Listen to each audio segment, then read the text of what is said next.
नमस्कार बच्चों, मैं DN Rathore study zone classes के यूट्यूब चैनल में आपका एक बार फिर से स्वागत करता हूं। जैसा कि आप सब जानते हैं, अपन पढ़ रहे थे विद्युत चुंबकीय प्रेरण यानी कि इलेक्ट्रोमैग्नेटिक इंडक्शन, जिसमें अपना जो लास्ट टॉपिक था वो था कि असमरूप चुंबकीय क्षेत्र में कोई आयताकार लूप गति कर रहा है तो उसके कारण प्रेरित विद्युत वाहक बल अपन ने पढ़ लिया था और उसके कारण प्रेरित विद्युत धारा भी अपन ने पढ़ ली थी। आज सबसे पहले मैं बात करता हूं इस चैप्टर के न्यूमेरिकल्स के बारे में। तो न्यूमेरिकल कुछ इस प्रकार है डियर स्टूडेंट्स कि एक रेलगाड़ी जो 180 किलोमीटर पर हार की गति से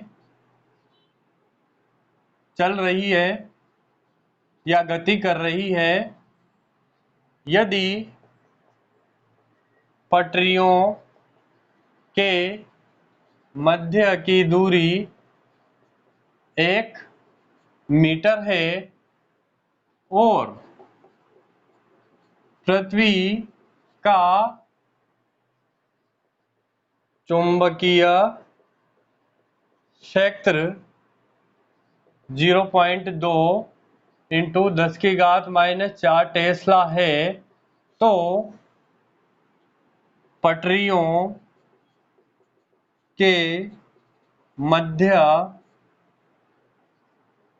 प्रेरित विद्युत वाहक बल का मान ज्ञात कीजिए। ठीक है डियर स्टूडेंट्स, यह न्यूमेरिकल से जैसा कि मैंने आपको बताया था कि प्रेरित विद्युत वाहक बल कोई बल नहीं होता है, क्योंकि प्रेरित विद्युत वाहक बल के कारण क्या उत्पन्न होती है? धारा उत्पन्न होती है। कौन सी धारा उत्पन्न होती है डियर स्टूडेंट? प्रेरित धारा उत्पन्न होती है। तो प्रेरित विद्युत वाहक बल क्या होता है? एक तरीके का विभवांतर होता है।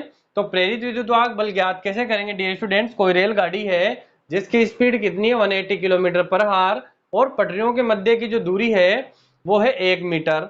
यदि पृथ्वी का चुंबकीय क्षेत्र के जो घटक है वो है 0.2 × 10⁻⁴ टेस्ला, तो उन पटरियों के मध्य जो प्रेरित विद्युत वाहक बल उत्पन्न होता है उसका मान अपन को ज्ञात करना है।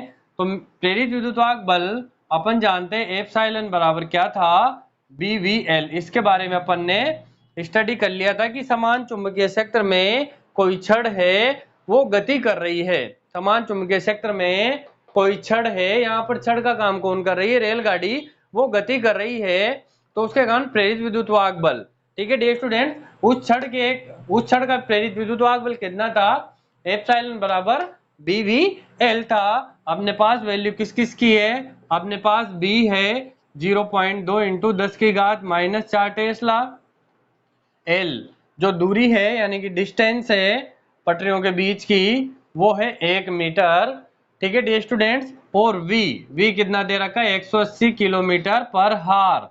ठीक है डियर स्टूडेंट्स, जो V होता है उसको अपन किस में लेते हैं? मीटर पर सेकंड में लेते हैं, लेकिन यहाँ पर जो V है वो है 1 किलोमीटर पर हार में। 180 किलोमीटर पर हार है, तो इसको मीटर पर सेकंड में बदलने के लिए अपन क्या करते हैं? 5/18 से मल्टीप्लाई करते हैं। किसको? इसको। क्यों करते हैं? देखो, इसको मैं किलोमीटर पर हार में चेंज करूं, इसको 180 को, तो 180 इंटू 1 किलोमीटर में कितने मीटर होते हैं? 1000। ठीक है डियर स्टूडेंट्स, ये पर का साइन लगा दिया मैंने। 1 घंटे में कितने मिनट होते हैं? 60। और 1 मिनट में कितने सेकंड होते हैं डियर स्टूडेंट्स? 60 होते हैं। यानी 1 घंटे में टोटल कितने सेकंड हो गए? 6 × 6 यानी कि 3600 कितने हो गए? सेकंड हो गए 1 घंटे में। तो ये किसमें चेंज हो जाएगा? मीटर पर सेकंड में। क्यों? क्योंकि ये किलोमीटर पर हार में था, इसको मैंने किस में चेंज कर दिया? किलोमीटर को मीटर में, हावर को सेकंड में। तो 1 किलोमीटर में कितने मीटर होते हैं डियर स्टूडेंट्स? 1000। ठीक है, और 1 घंटे में कितने सेकंड होते हैं डियर स्टूडेंट्स? 3600 यानी कि 3600 सेकंड होते हैं। 1 0 से 1 0, 1 0 से 1 0 कैंसिल, 2 से कट गया 5 बार, 2 से कट गया 3 बार, तो क्या हो गया? 180 × 5/6 6 को 3 से मल्टीप्लाई करेंगे तो 18 यानी कि 18। तो 180 कितने टाइम कटेगा? 10 टाइम, और 10 को 5 से गुणा करेंगे तो 50 मीटर पर सेकंड आ गया। ठीक है डियर स्टूडेंट, ध्यान रखना किलोमीटर पर हार को मीटर पर सेकंड में बदलने के लिए 5/18 से मल्टीप्लाई करते हैं, और मीटर पर सेकंड को किलोमीटर पर हार में बदलने के लिए 18/5 से मल्टीप्लाई करते हैं। चलते अपने पास तीनों वैल्यू आ गई। ये आ गया v कितना आ गया? 50 मीटर पर सेकंड। आपने इनके बारे में छोटी क्लासों में भी स्टडी किया होगा कि किलोमीटर पर सेकंड को मीटर पर सेकंड में कैसे चेंज करते हैं वो। ये तीनों वैल्यू आ गई, बी है अपने पास, वी भी आ गया और एल भी आ गया। इसमें रख देते हैं अपन। तो प्रेरित विद्युत वाहक बल एप्सिलॉन बराबर बी का मान कितना है? 0.2 इंटू 10 की घात -4 टेस्ला। वी कितना आ गया? 50, और एल कितना है अपने पास? 1 मीटर। मीटर में ही है, चेंज करने की कोई जरूरत नहीं है। तो एप्सिलॉन बराबर इस 0.2 को 50 से मल्टीप्लाई करेंगे तो कितना आ जाएगा? 10, और इंटू 10 की घात -4। इसको यदि और सॉल्व करूं मैं तो इधर -4 है, इधर 10 की घात +1 है, तो 1 इंटू 10 की घात -3, क्योंकि -4 में से +1 जाएगा तो कितना बचेगा? -3। और बच्चों मैंने अभी आपको बताया कि जो प्रेरित विद्युत वाहक बल होता है वो एक तरीके से विभवांतर होता है, तो इसका मात्रक क्या आ जाएगा? वोल्ट आ जाएगा। इसको और आगे यदि सोल्व करूं तो 10 की घात -3 को क्या लिखते हैं अपन? मिली लिखते हैं। डियर स्टूडेंट, ये भी अपना आंसर कंप्लीट सही है। यहाँ तक भी अपन यदि इसको सॉल्व करें तो पूरे में से पूरे मार्क्स अपन को मिल जाएंगे अगर इस टाइप का न्यूमेरिकल आता है तो। और यदि इसके आगे और सॉल्व करूं मैं तो इसको लिख सकता हूं मैं 1 मिली वोल्ट। ठीक है, प्रेरित विद्युत वाहक बल कितना आ गया? 1 मिली वोल्ट। मिली किसको शो कर रहा है यहाँ पर? 10 के घात -3 को क्या लिखते हैं डियर स्टूडेंट्स? मिली लिखते हैं। तो प्रेरित विद्युत वाहक बल कितना आ गया? 1 इंटू 10 की घात -3 वोल्ट या 1 मिली वोल्ट।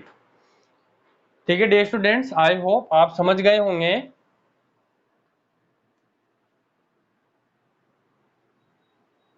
अब जो अपना नेक्स्ट टॉपिक है डियर स्टूडेंट्स वो है ऊर्जा संरक्षण। क्या है नेक्स्ट टॉपिक डियर स्टूडेंट्स? ऊर्जा संरक्षण। ऊर्जा संरक्षण यानी कि एनर्जी कंजर्वेशन। क्या है? Energy conservation. ठीक है डियर स्टूडेंट्स, मैंने लास्ट क्लास में आपको एक टॉपिक के बारे में बताया था कि कोई असमान चुंबकीय क्षेत्र है, असमरूप चुंबकीय क्षेत्र है, उसमें यदि कोई आयताकार लूप नियत वेग से गति करता है तो उस आयताकार लूप पर प्रेरित विद्युत वाहक बल क्या होता है? तो उसका एक डायग्राम बनाया था आयताकार लूप का, जिसकी एक भुजा चुंबकीय क्षेत्र B1 में स्थित थी और दूसरी भुजा चुंबकीय क्षेत्र B2 में स्थित थी। ठीक है डियर स्टूडेंट्स, अब मैं बात करूं ऊर्जा संरक्षण की यानी कि एनर्जी कंजर्वेशन की, तो इसके लिए एक डायग्राम कुछ इस तरीके से है, आप ध्यान से देखें।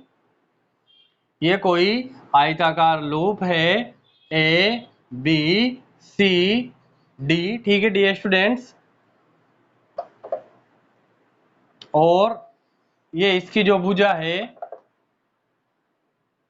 ए बी वो चुंबकीय क्षेत्र B1 में स्थित है और इसकी भुजा सी डी भी चुंबकीय क्षेत्र B2 में स्थित है। ठीक है डियर स्टूडेंट्स, तो इसकी प्रत्येक भुजा पर जब ये आयताकार लूप v वेग से गति करता है तो इसकी प्रत्येक भुजा पर क्या काम करता है? एक बल काम करता है। उस बल को बोलते हैं चुंबकीय बल, क्योंकि चुंबकीय क्षेत्र की उपस्थिति में कोई बल इस आयताकार लूप की चारों भुजाओं पर काम करेगा तो वो बल होगा F1 इस डायरेक्शन में, इधर F2 इधर हो जाएगा, F3 और ऊपर हो जाएगा F4। ठीक है डियर स्टूडेंट, जब ये आयताकार लूप v वेग से आगे बढ़ेगा तो कुछ समय बाद इसकी जो फाइनल पोजीशन होगी वो हो जाएगी कुछ इस तरीके से।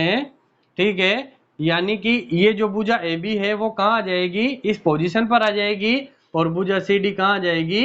इस पोजीशन पर आ जाएगी। और इस आयताकार लोब की प्रत्येक भुजा की लंबाई मैंने आपको बताई थी, वो कितनी थी, स्मॉल एल थी। इधर भी इसकी लंबाई कितनी हो जाएगी, स्मॉल एल हो जाएगी।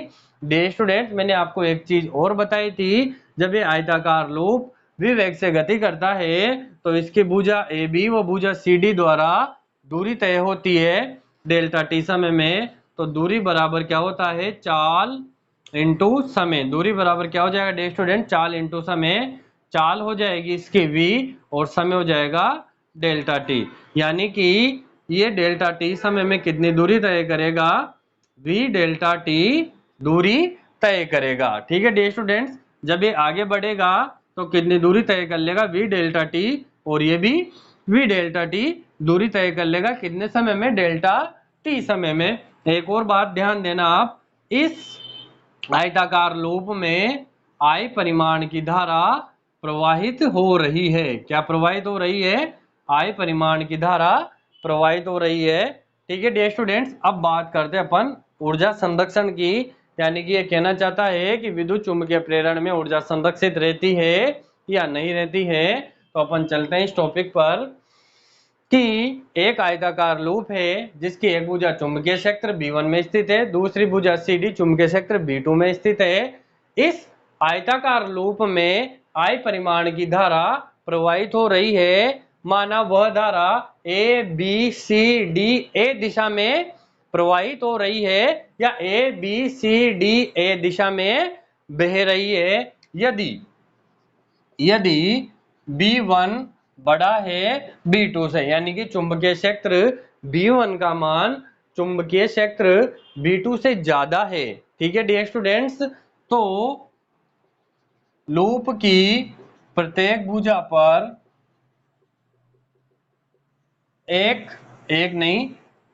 लूप की प्रत्येक भुजा पर बल कार्य करेगा।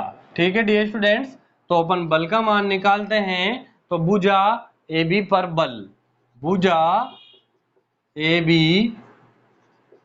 पर बल, भुजा AB पर बल का मान मैं ज्ञात करूं तो मैंने आपको बताया था चुंबकीय क्षेत्र में बल का मान क्या होता है।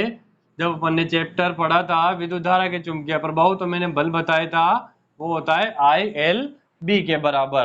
तो भुजा AB पर अपन बल निकालेंगे। तो भुजा AB पर बल कितना लग रहा है, F1 लग रहा है। इसमें कितनी धारा बह रही है, I धारा बह रही है। ठीक है डियर स्टूडेंट, इस भुजा AB की लंबाई कितनी है, स्मॉल एल, और चुंबकीय क्षेत्र का मान कितना है, B1। ठीक है डियर स्टूडेंट, समझ में आया आपको। इस भुजा पर बल का मान क्या आ जाएगा, ILB1, क्योंकि I इसमें धारा बह रही है, L इस भुजा की लंबाई है, और चुंबकीय क्षेत्र का मान कितना है, B1 है। इसी प्रकार भुजा CD पर बल, भुजा CD पर बल कितना लग रहा है डियर स्टूडेंट, ये भुजा CD, इस पर बल का मान है F3। ठीक है, F3 इस पर बल का मान है। तो यहाँ पर बल क्या हो जाएगा, ILB होगा। यहाँ पर भी कितनी धारा बह रही है, I धारा बह रही है, लंबाई है L, और इस बार चुंबकीय क्षेत्र का मान क्या है, B2।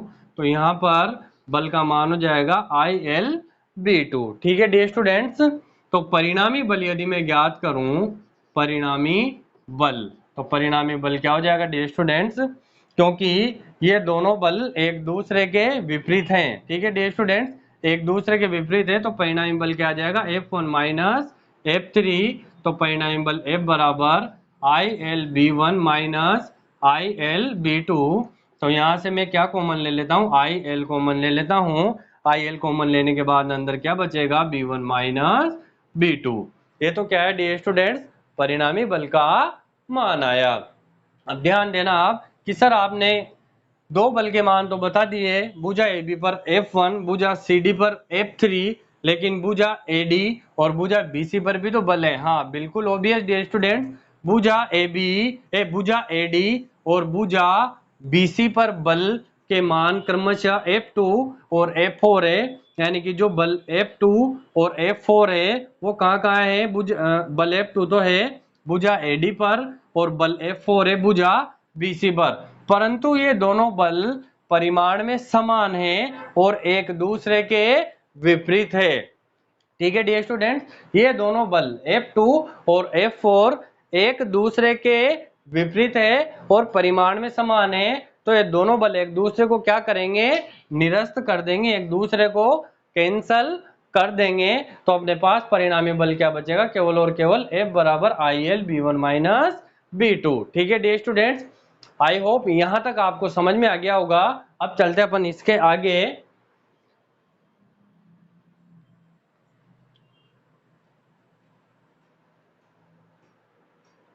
ठीक है डियर स्टूडेंट्स, ध्यान देना यहां पर, यदि लूप डेल्टा टी समय में v डेल्टा टी दूरी तय करता है।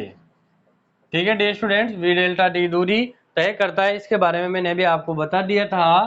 तो परिणामी बल के विरुद्ध किया गया कार्य W बराबर, कार्य बराबर क्या होता है डियर स्टूडेंट्स, कार्य बराबर होता है बल इंटू विस्थापन, यानी कि F डेल्टा x। F तो बल है और डेल्टा x क्या है, विस्थापन है। मैंने यहाँ पर लाइन लिखी है, परिणामी बल के विरुद्ध किया गया कार्य। जब वह लूप v डेल्टा टी दूरी तय करेगा तो इस बल के विरुद्ध उसे कार्य करना पड़ेगा। वो किसके बराबर होगा, W बराबर F डेल्टा x के। तो W बराबर F कितना है अपने पास, IL B1 माइनस B2 और डेल्टा x यानी कि दूरी कितनी थी, V डेल्टा T। ठीक है dear student, V delta T दूरी थी। अब मैंने आपको कल बताया था कि आयताकार लूप पर गति के कारण प्रेरित विद्युत धारा कितनी होती है, क्योंकि प्रेरित विद्युत धारा का मान मैंने कल की ऑनलाइन क्लास में निकाल के बताया था। वो आया था अपने पास B1 minus B2 LV upon R के। ठीक है, तो यहाँ पर इस समीकरण में I का मान यहाँ से अपन पुट कर देंगे। ये समीकरण नंबर 1, ये 2, तो समीकरण 1 व 2 से, ठीक है, I का मान में रखूं तो W बराबर, I कहाँ है मेरे पास, ये रहा, तो B1 minus B2 LV upon R, I का मान रख दिया, L B1 minus B2 V delta T अपने पास बच गया। इसको यदि मैं टोटल मल्टीप्लाई कर दूं तो B1 माइनस B2 ये रहा, B1 माइनस B2 ये रहा, स्क्वायर हो जाएगा B1 minus B2 square, L यहाँ भी है, L यहाँ भी है, तो L का स्क्वायर, V ये रहा तो V का भी square upon R delta T। ठीक है डियर स्टूडेंट्स, ये आ गया वर्क डन, यानी कि परिणामी बल के विरुद्ध किया गया कार्य किसके बराबर हो जाएगा, B1 minus B2 square L square V square delta T upon R के। ठीक है, अब यदि इस आयताकार लूप पर डेल्टा T समय में ऊष्मीय ऊर्जा उत्पन्न होती है, वो किसके बराबर होगी, तो ध्यान दें आप डियर स्टूडेंट, थोड़ा सा हो रही है। यदि डेल्टा T समय में ऊष्मा के रूप में व्ययित ऊर्जा, ऊष्मा के रूप में व्ययित ऊर्जा आपने पढ़ा होगा H बराबर किसके होता है, I square R delta T के। क्लास 9th और 11th में फिजिक्स और केमिस्ट्री दोनों में आता है कि ऊष्मा का मान ऊर्जा के रूप में कितना होता है, H बराबर I square R delta T। चूंकि अपन जानते हैं I किसके बराबर है, ये रहा I जो किसके बराबर है, B1 minus B2 LV upon R के। यहाँ पर I का मान रख दें तो H बराबर, ये रहा I किसके बराबर हो जाएगा, B1 माइनस B2 स्क्वायर, क्योंकि यहाँ पर I का मान स्क्वायर में है तो इन सबका स्क्वायर हो जाएगा, L square V square upon R square, और इधर क्या बचा, R डेल्टा T, जैसा का जैसा यहाँ पर आ गया, एक R से एक R कैंसिल हो गया, तो अंदर क्या बचा, B1 minus B2 square L square V square delta T upon R। ठीक है डियर स्टूडेंट्स, ये है ऊष्मा के रूप में व्ययित ऊर्जा। ठीक है डियर स्टूडेंट्स, तो यहाँ पर मैं ये बताना चाहता हूँ आपको कि विद्युत चुंबकीय प्रेरण में यांत्रिक कार्य द्वारा विद्युत ऊर्जा उत्पन्न होती है, जिसका कुछ भाग ऊष्मीय ऊर्जा के रूप में परिवर्तित होता है। ठीक है, यांत्रिक कार्य, इस यांत्रिक कार्य के द्वारा ही ऊर्जा उत्पन्न होती है, जिसका कुछ भाग ऊष्मा के रूप में परिवर्तित होता है। अतः विद्युत चुंबकीय प्रेरण में ऊर्जा संरक्षित रहती है। यही अपना टॉपिक था, ऊर्जा संरक्षण। तो इस प्रकार से विद्युत चुंबकीय प्रेरण में ऊर्जा संरक्षित रहती है। आई होप आप समझ गए होंगे। यदि फिर भी किसी को कोई प्रॉब्लम आए तो आप कमेंट बॉक्स में कमेंट कर दें, ताकि मैं उस प्रॉब्लम का समाधान कर कर जल्द से जल्द आप तक पहुंचा दूं। ठीक है डियर स्टूडेंट्स, अब अपन बात करते हैं एक और न्यूमेरिकल्स की। न्यूमेरिकल्स देखना आप, एक आयताकार लूप जिसकी भुजा की लंबाई 2 मीटर है, जिसका आधा भाग 3 टेस्ला व शेष आधा भाग 1 टेस्ला के चुंबकीय क्षेत्र में 7.2 किलोमीटर पर हार की गति से गति करता है, तो प्रेरित विद्युत वाहक बल का मान ज्ञात कीजिए।